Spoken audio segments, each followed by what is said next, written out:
Hello, Stuttgart military community. My name is Colonel Jason Condrey, your Garrison commander, and I want to take a few minutes to talk to you about two things that are incredibly important right now: volunteers and filling some of the gaps in our workforce. As you know, our commissaries, our PX, our mailrooms, those are things that I want to ensure remain open all the time. I want to make sure that those services, among several others, continue to serve as a source of stability, a source of reassurance, that no matter what happens elsewhere in Germany, outside in our community, that those are a constant for the members of our community.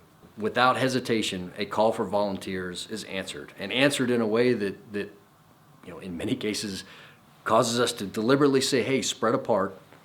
We're violating the very social distancing that caused us to bring in volunteers to begin with.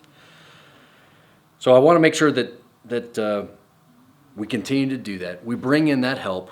We find a way to link people with others that may need some assistance, and do so in a way that continues to break the path, break the spread of this virus. And so here are the things that I see as critical to this.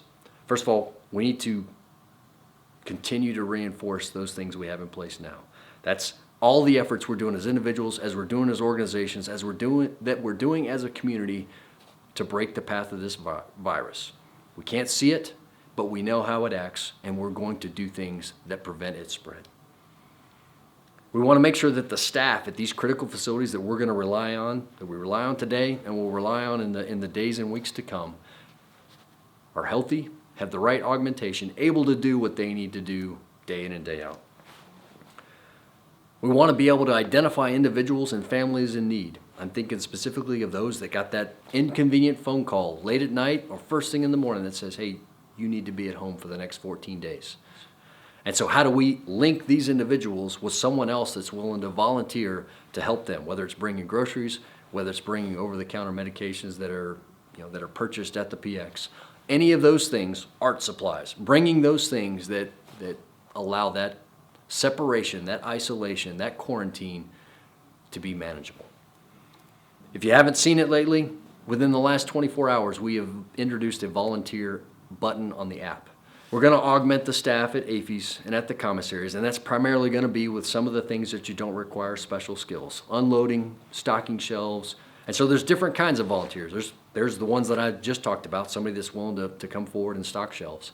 There are those of you out there that have some unique medical experience. I want to link you up with our Red Cross, and so we can get you into the fight as a medical professional using some of those medical skills. And then there's also an incredible number of people across the community that says, hey, if there's somebody out there that needs help, I'm part of white group, I'm going to the commissary today, is there somebody in red or blue group that needs something? I am willing to get it for you. I want to be able to link that individual up with somebody that might be in need. And so we've added a button that says, hey, I'm willing to volunteer. I'm going to go to the PX or commissary tomorrow. And then just underneath that, a button that says, hey, this is what I need.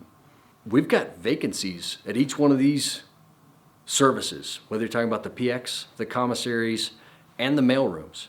We have got the emergency hiring authorities in hand where we can bypass all of the USAG jobs. We can do some initial screening, have a conversation, and you can have a job and be working and getting paid for work as quickly as you were willing to volunteer. Would love to make that a reality and do it as quickly as possible. So on that same volunteer app, you will see a link that allows you to make connection with somebody at AFES, somebody at DECA, a manager, and our DHR that runs our mailroom, and potentially get into the fight in a way that is more than volunteering and has the opportunity to generate some additional income for you and your family. Here's what I think we accomplish. We coordinate some of the volunteer efforts that are happening out there. And I know there's some super influencers out there that make things happen day in and day out. They don't need my help as a Garrison in order to have an impact. And I'm thankful for that. I'm not trying to take away from that in any way. I do want to find a way to make sure that anybody that may not be caught by those groups, those individuals, I want to make sure that we've created that fail-safe. And so that's the piece that I'm focused on here. That's what the app is going to do. I want you to download the app. I want you to use that. That streamlines it. It takes it right through our volunteer coordinator. By volunteering or filling some of these positions that we've identified in our critical service areas, we ensure the continuity of the things that we know are critical. that will be critical in the days and weeks ahead.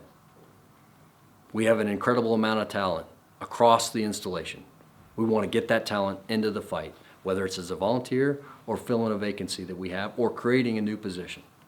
I'm convinced that these are the kind of efforts that will allow us to jump ahead of this virus. You've heard me say this before. Every day is COVID day until it's not. And from this point forward, we're setting the terms.